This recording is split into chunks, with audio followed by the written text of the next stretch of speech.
சுகருக்கு மாத்திரை சாப்பிடக்கூடியவங்க, ப்ரெஷருக்கு மாத்திரை சாப்பிடக்கூடியவங்க, கெட்ட கொலஸ்ட்ராலுக்கு மாத்திரை சாப்பிடக்கூடியவங்க, ஹார்ட் ப்ராப்ளத்துக்கு மாத்திரை சாப்பிடக்கூடியவங்க, ஃபேட்டி லிவருக்கு மாத்திரை சாப்பிடக்கூடியவங்க, நீங்கள் இன்னையிலேருந்து கண்டிப்பாக இந்த செம்பருத்தியில் ஒரு நேரமாவது டீ போட்டு கண்டிப்பாக குடிக்கணும். ஏன் அப்படின்னா இந்த செம்பருத்தி பூவில் ஆந்தோசைனின் அப்படின்னு ஒரு முக்கியமான சப்ஸ்டன்ஸ் இருக்கிறத கண்டுபிடிச்சிருக்காங்க.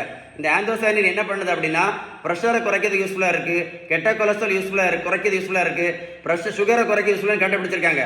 அதனால ஒரு கைண்ட் ரிக்வஸ்ட்டாக சொல்கிறேன், நீங்கள் சாப்பிட்டுட்டு இருக்க மாத்திரைக்கு கூட டெய்லி கண்டிப்பாக இது ஒரு நேரம் டீ போட்டு குடிங்க. ரிக்வஸ்ட்டாக சொல்கிறேன், மறக்காமல் இந்த வீடியோவை உங்கள் ஃப்ரெண்ட்ஸுக்கு ஷேர் பண்ணி கொடுங்க.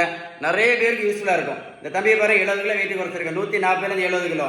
ப்ரோட்டீன் பவுடர், மாத்திரை, ஜூஸு, தேனி, உடம்பு ஒன்றும் கிடையாது. நான் எதுவுமே நான் பண்ண சொல்லலை. நான் கொடுத்தது எல்லாமே பேலன்ஸ்டு டயட் மட்டும் தான். உங்களுக்கு ஏதாவது சந்தேகம் இருந்தால் கண்டிப்பாக கால் பண்ணி பேசுங்க. இந்த வீடியோ சேவ் பண்ணி வைங்க. மறக்காமல் உங்கள் ஃப்ரெண்ட்ஸுக்கு ஷேர் பண்ணி கொடுங்க. என்னோட வீடியோஸ் யூஸ்ஃபுல்லாக இருக்குன்னா வாட்ஸ்அப்பில் ஒரு கமெண்ட்ஸ் எழுதுங்க, ஓகேவா? இந்த வீடியோ லைக் பண்ணுங்கள். மறக்காமல் உங்கள் ஃப்ரெண்ட்ஸுக்கு ஷேர் பண்ணி கொடுங்க. வீடியோஸ் யூஸ்ஃபுல்லாக இருக்கா? வீடியோஸ் யூஸ்ஃபுல்லாக இருந்துச்சுன்னா கண்டிப்பாக கமெண்ட்ஸில் எஸ் எஸ் அப்படின்னு எழுதுங்க, ஓகேவா? எதை மறந்தாலும் ஆந்தோசைனின் மறந்துடாதுங்க. ஃப்ரெண்ட்ஸுக்கு ஷேர் பண்ண மறந்துடாதுங்க, சரியா?